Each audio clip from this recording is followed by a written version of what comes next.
Kapal Combat Littoral LCS. LCS LCS ni itu kapal perang TLDM yang kapal LCS LCS yang sedang dalam proses pembinaan di bawah Naval Shipyard di Lumut ini. Kapal tempur pesisir LCS Tentera Laut Diraja Malaysia TLDM yang pembinaannya terhenti pada 2019.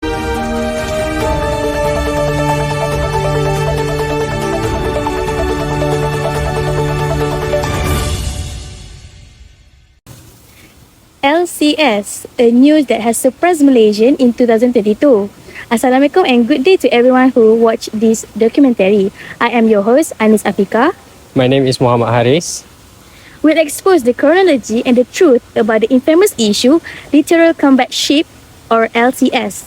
This issue started to stir the people when the PAC report was published publicly and discussed by YB Nurul Izzah in her social media platform, which is Facebook, on August 4, 2022.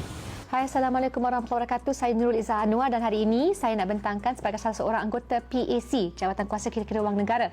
Okey, kita dah keluarkan laporan. Begitu lama laporan ni, rasa beberapa tahun sudah.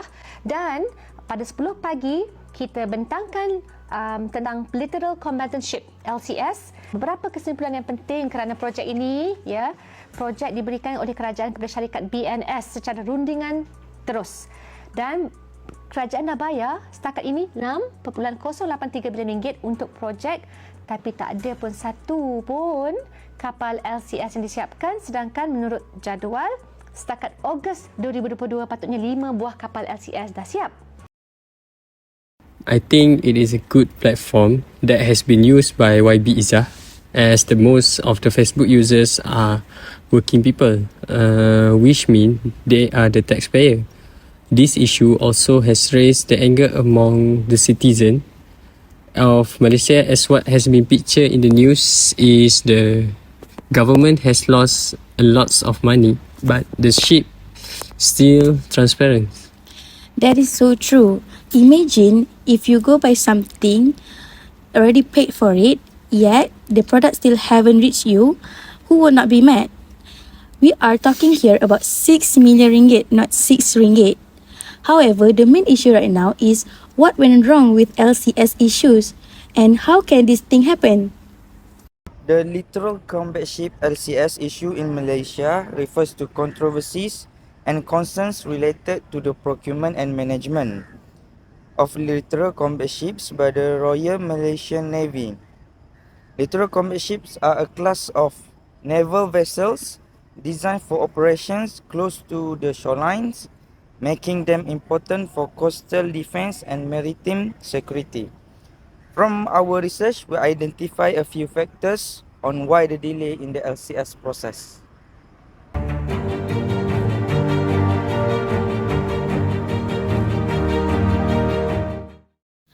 The first factor will be delay.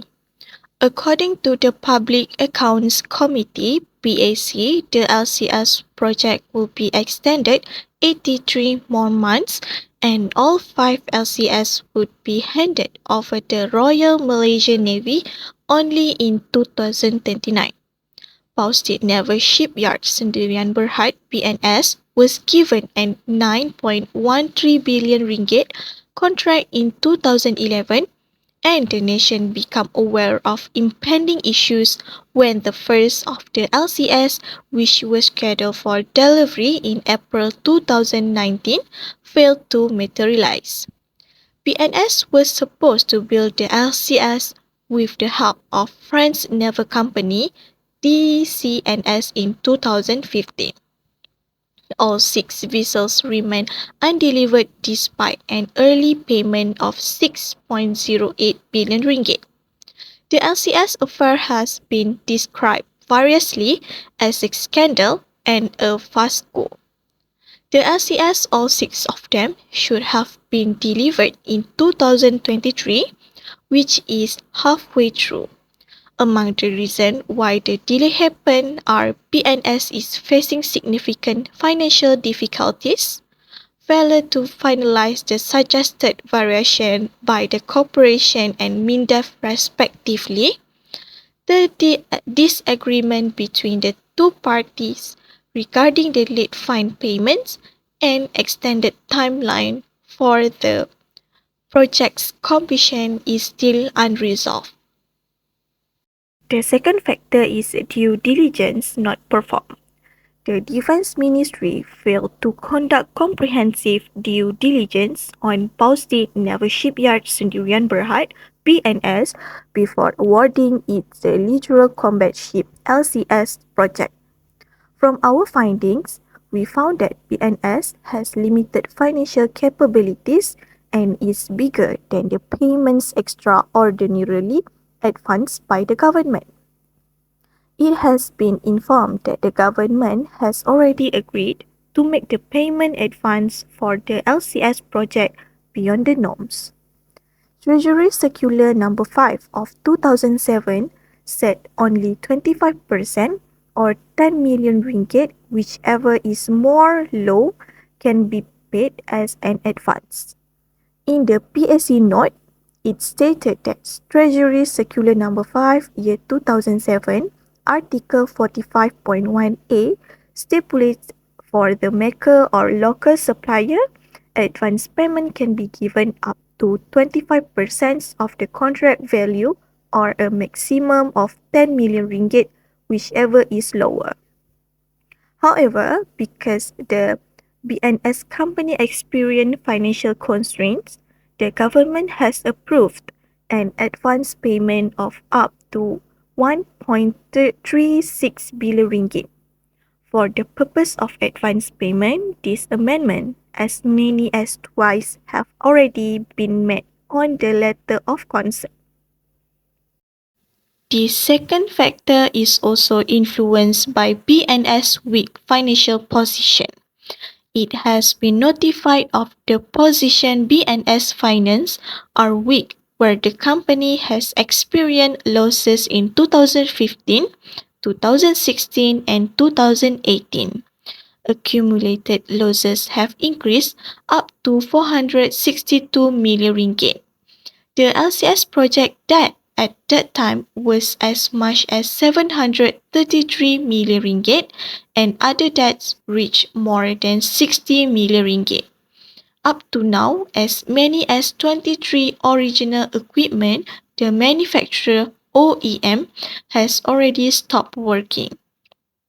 While BNS loans from financial institutions, long-term and short-term, have reached almost 1 billion ringgit. BNS dire financial position weak has affected the progress of construction work LCS ships. Other than that, Ship Design and Combat Management System (CMS) determined by non-TLDM contractors is also one of the factors on the delay in LCS process. Originally, TLDM had agreed and wanted to design Sigma form. Sigma is an LCS from the Netherlands which had originally been agreed upon by the parties' top management of MINDEF and YB Minister of Defence at that time. Due to the suggestion submitted by the company, which is BNS, then the design form has been changed to Go Wine from France. Yang Berusaha, Mr. Guna Arulalan David, informed that the TLDM does not agree with the proposal but had to accept since the decision is made by the management top of MINDEF. Yang Berbahagia Captain B.I.R. Azhar bin Jumaat, former Chief TLDM LCS Project Team Director, informed that he is the former Director General of the LCS project, the first and involved in the evaluation phase of the design options and also the choices made by the parties users. The user side is represented by the project team. The project team has made an assessment and made a proposal to MINDEF for Sigma Design 10614, which was chosen based on a design that has been proven. However, the proposal was rejected and the MOF approved the Go Wine design from France. LCS acquisition proposal have been raised since the year 2009. The letter of intent was issued by MINDEF at the beginning of 2010 to BNS. From the period, TLDM has been discussed in a committee called as the Capability Management Board, TLDM Management Board, CMB. He also informed that he had submitted at least 10 reprimand letters, letter of dissatisfaction, letter to inform the position of TLDM to KSU. In addition, he also informed that BNS has taken several steps for the selection of equipment for the purpose of saving. However, after cost verification was carried out, the matter was found to be untrue.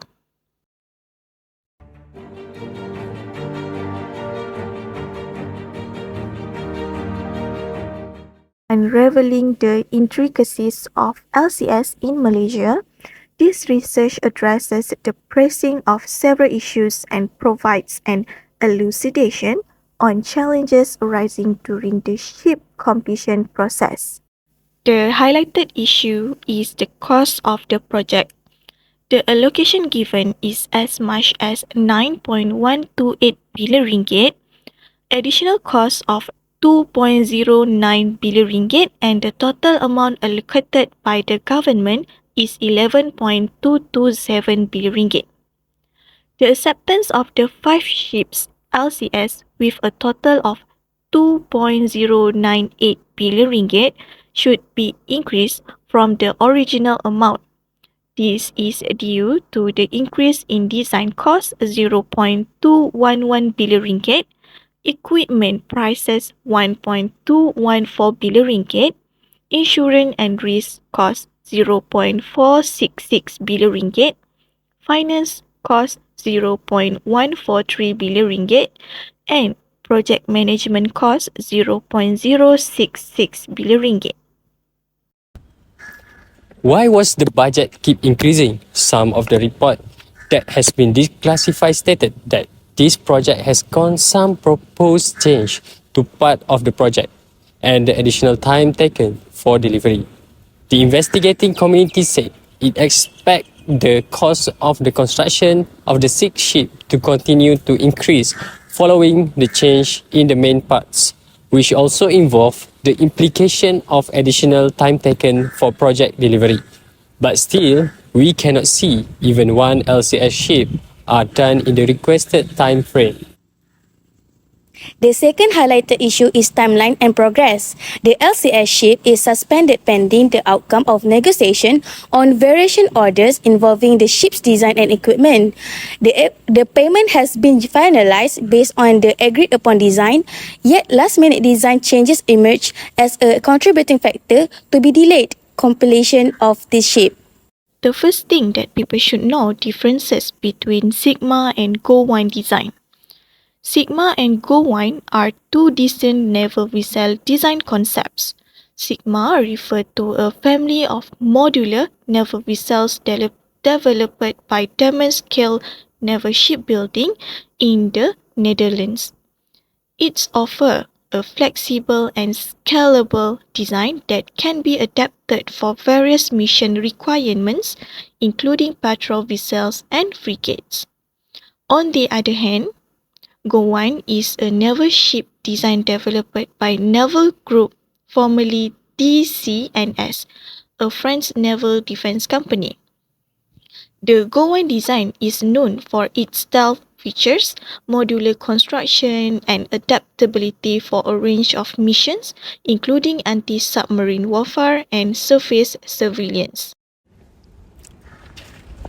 So, we have come to the conclusion about the LCS ship. After all the research that we did, we believe that this issue and the cause of the delay in the LCS can be prevented if every parties fulfill their role truthfully.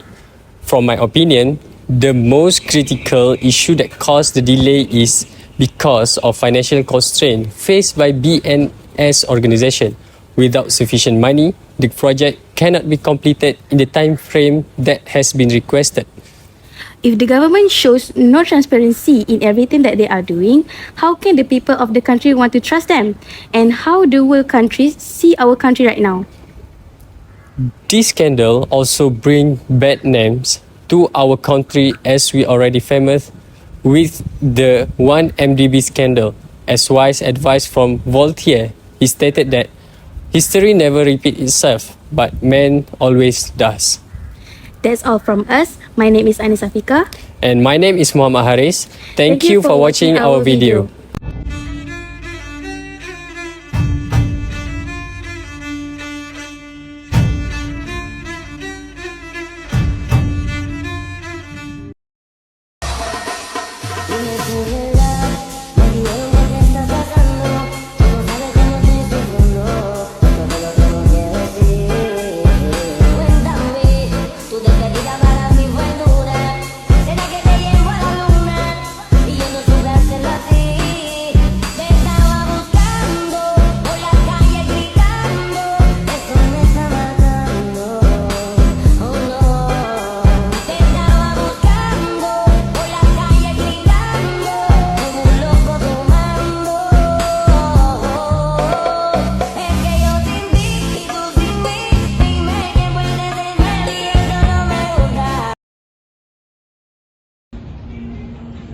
It's a wrap!